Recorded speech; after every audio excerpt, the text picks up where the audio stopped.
Well, hello once again, everyone. I hope you're having a good morning.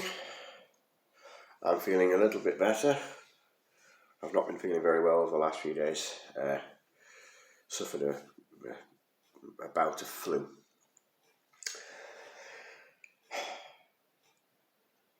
I want to talk about the situation that everyone seems to be talking about right now, which is the possibility of another world war. I actually think that the Third World War has unofficially begun. I say this because if we take a look at what happened in the back of September, early October, the North Koreans got involved in the war in Ukraine. That made it not just a war in Europe, but it also made it a war for Asia. Never mind that the Americans and the British have allowed the Ukrainians to use our missiles on Russian targets. Allow me to point something out here about this. The American Amtrak missile that they've got, at least I think that's how it's pronounced, and the British Storm Shadow missile, these can only be programmed and operated by NATO certified members, specifically the United States and the United Kingdom. France as well, because the Storm Shadow missile is an Anglo-French weapon. But they can only be programmed by either the British, the French, or the Americans,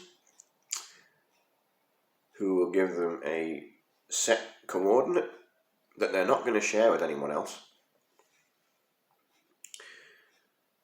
And they have to be operated by either ourselves, the Americans, or the French, depending on who's using them. This means that, never mind the American weapons system or the British weapons systems being used, this means that they are actually being used by NATO members. And Putin did say that if these missiles are fired into Russia, it will be considered that that NATO is an active participant in the war. It became a world war before we got involved, before we started firing the missiles at Russia, simply because the North Koreans got involved.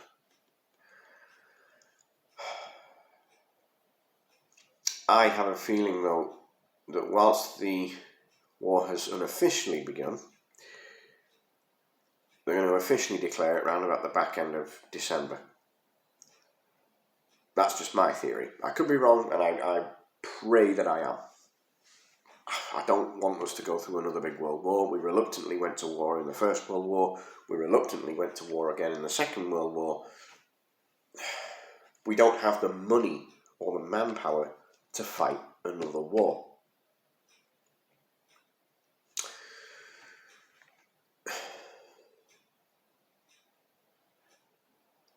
The thing about all of this is that it actually frightens me. I am 39. In my life, I have noticed a couple of close calls concerning the Third World War.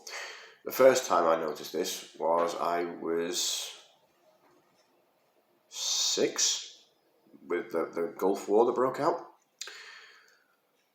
Saddam had threatened to use his Scud missiles on Israel.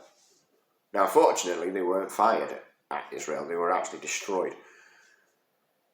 But he threatened to use them, and I think he got one of them ready to fire, and then it went bang, and the rest of them went bang.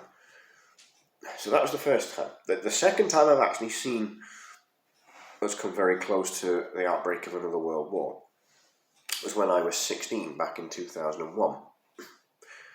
Yes, September 11th, 2001, as a matter of fact. That was the only time that I've ever known Article 5 of the NATO Treaty actually be enacted in its entire life. And even then, not all the NATO countries came to America's aid, which they should have done because Article 5 specifically states an attack on one NATO country is an attack on them all. Make of that what you will. Like I said, I am genuinely frightened by this. I don't want my lad to grow up in a world that's tearing itself apart.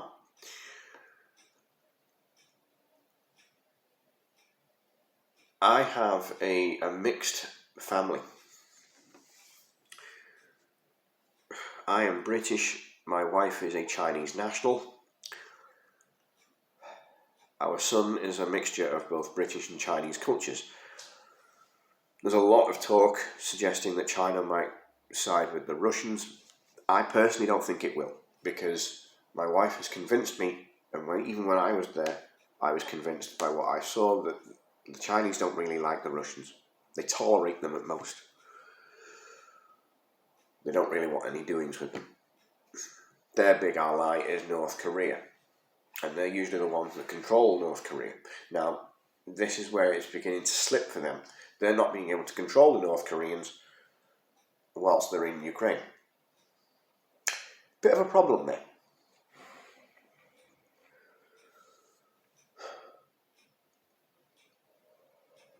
I must ask, if you are keeping up to date with all of this, please don't be cheerleading for the next World War, because it's not going to be of any benefit to anyone. Everyone's going to lose out due to the fact that we have fusion-based weaponry that can burn a country down to its bedrock. We don't need that. Nobody wants that. Everyone loses. You've heard of MAD, mutually assured destruction. It's the domino effect, shall we say. One country launches their nukes and everyone else does the same thing. So the entire world just gets turned into one horrible gelatinous blob. I quite like living on this planet. I don't want to see it get burned away just because people think we need to pick a fight with you because, well, we don't like you, or something really stupid. Like I said, I quite like living here, and I want to at least see 50, if you don't mind. Yeah. Anyway, that's really all I have to say on this. Please do not cheerlead for the next World War, because no one wins. Until next time, see you out.